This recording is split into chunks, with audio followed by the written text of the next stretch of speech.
Bonjour Bruno Marchal, équitation éthologique, coaching soit en face à face quand vous êtes dans la région de Montpellier pour récupérer des difficultés de comportement de votre cheval ou pour améliorer votre situation interne de cavalier. Quand je dis interne, mon coaching n'est pas le propos de bien placer sa main, de bien placer sa jambe, etc. Il y a des tas de moniteurs qui font très bien ça en France.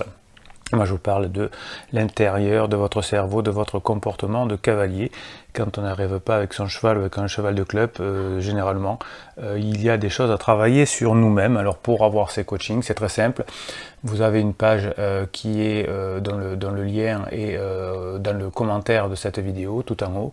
Vous cliquez dessus et tout vous sera expliqué. Vous verrez, c'est très simple. Il y a quelque chose d'assez exceptionnel, d'ailleurs qui est unique, c'est que suite au coaching, vous avez 15 jours pour me contacter autant de fois que vous voulez pour me poser des questions sur les exercices que vous mettez en place et pour avancer. C'est pour ça que les coachings fonctionnent si bien, car il y a ces 15 jours derrière où l'on continue à se parler. Voilà, donc ça c'était pour notre fonctionnement. Alors aujourd'hui, cette vidéo pour vous expliquer parfois pourquoi les cavaliers sont en difficulté en équitation. Il y en a 5 choses que j'ai répertoriées et je vais vous expliquer des choses que je retrouve dans mes coachings depuis 1999. Donc aujourd'hui, je voulais vous les livrer et puis si vous avez bien compris comment ça fonctionne à ce moment-là, vous pourrez peut-être vous projeter dans ce que je dis là et puis avancer ou me demander un coaching si vous avez besoin de vous faire aider également. Alors la première chose, c'est qu'en équitation, parfois, on choisit de faire de l'équitation ou on choisit sa discipline pour de mauvaises raisons. Et pourtant, ce sont ces décisions qui vont faire qu'on va réussir ou pas. On va faire du dressage parce que ses amis font du dressage ou parce que le moniteur que j'ai rencontré fait du dressage ou du CSO parce que dans ma région on fait du CSO ou du Camargue parce que dans ma région on fait du Camargue, etc. Et donc la première raison d'échec que je peux rencontrer quand les personnes viennent me voir, c'est qu'ils n'ont pas choisi le bon combat. Alors souvent, la personne part sur une notion de plaisir. Qu'est-ce qui me fait plaisir? De toute façon, tant que je suis avec mon cheval ou avec un cheval, c'est l'essentiel.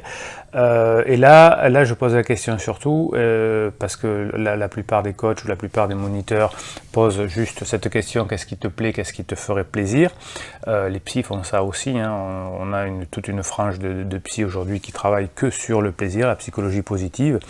Et il manque la deuxième jambe du plaisir. Ce que je demande toujours aux cavaliers: quelles sont les souffrances que tu peux endurer pour y arriver? Alors souvent, surtout en équitation, on fantasme un peu sur le résultat. J'y reviendrai dans cette vidéo, mais on regarde des vidéos sur YouTube qui sont bien évidemment retouchées. On montre que le final du travail est encore quand il est bien. On regarde des champions internationaux lorsqu'ils réussissent, et vous savez qu'un champion international, sa carrière est généralement soit courte, soit avec des hauts et des bas, hein. Alors bien sûr, souvent on regarde que les hauts ou on nous montre que les hauts. Et donc on va tomber amoureux de la récompense. On dirait j'aimerais bien faire comme cette jeune fille qui court avec son cheval sur la plage en liberté. Alors moi j'ai fait ça aussi et j'ai vu ça pendant longtemps. Tourner une vidéo avec son cheval sur la plage, et bien souvent c'est souvent galère parce que le cheval se barre dans tous les sens, mais on arrive au bout d'un moment en fin de séance à ce que le cheval suive à peu près, et donc on garde cette séance, on la met au ralenti, etc. Et donc on a l'impression que c'est merveilleux, que c'est magique, que ça se fait du premier coup. Et non, pour arriver là, il faut une souffrance, il faut accepter que le cheval parte dans tous les sens, qu'on n'y arrive pas, et c'est cette souffrance qui est importante, cette souffrance dont on parle dans les coachings, pour la diminuer, pour que le plaisir soit le plus important, parce que si on ne diminue pas cette souffrance, on n'arrivera jamais au plaisir, parce que ce sera trop compliqué pour le cavalier. En résumé, quand vous pratiquez une équitation, quand vous achetez votre cheval, il vous faut vous poser la question: pourquoi je suis prêt à me battre? Alors c'est une question de volonté, c'est une question de courage, mais pas seulement, hein. On n'a rien sans rien. Et c'est l'un des b.a.-ba de la vie, c'est pour ça que les chevaux nous apprennent beaucoup. Ce sont les combats que je choisis qui vont conditionner les réussites et qui vont me construire en tant qu'être humain. Et c'est là la force du cheval. Le cheval ne triche pas avec nous, le cheval ne nous aime pas, le cheval ne nous déteste pas, le cheval n'est pas amoureux de nous. il est notre miroir, comme on dit souvent, et donc les combats que l'on lance avec le cheval va conditionner notre réussite et celui que nous allons devenir. Pour terminer, je dirais que la plupart du temps, on s'est aperçu que les combats que mènent mes clients n'ont pas été véritablement choisis, qu'on les a imposés d'une façon directe ou indirecte, c'est-à-dire que c'est un cheval qui allait partir à l'abattoir, c'est effectivement, comme je disais tout à l'heure, un club qui ne fait que du CSO ou du horseball ou que je ne sais quoi, c'est un cheval dont j'ai hérité ou qu'on m'a offert. Et donc là, c'est là que ça devient galère parce qu'on mène des combats qui ne sont pas les siens. Et quand on mène un combat qui n'est pas les siens, eh bien, on a du mal à y parvenir parce que la notion de souffrance est intense, elle est plus importante que celle de plaisir. Et là, on est en galère. On y remédie par le coaching, bien évidemment, mais en attendant, on a passé des sales moments. Voilà, donc c'était la première chose que je voulais vous dire.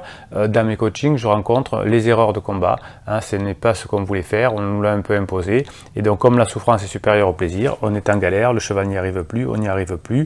Et il faut prendre ce coaching qui va nous aider à rétablir la situation. Voilà, c'était Bruno Marchal. Mettez vos commentaires sous cette vidéo. Mettez bien sûr un pouce en l'air pour que d'autres personnes puissent voir cette vidéo et que YouTube la référence.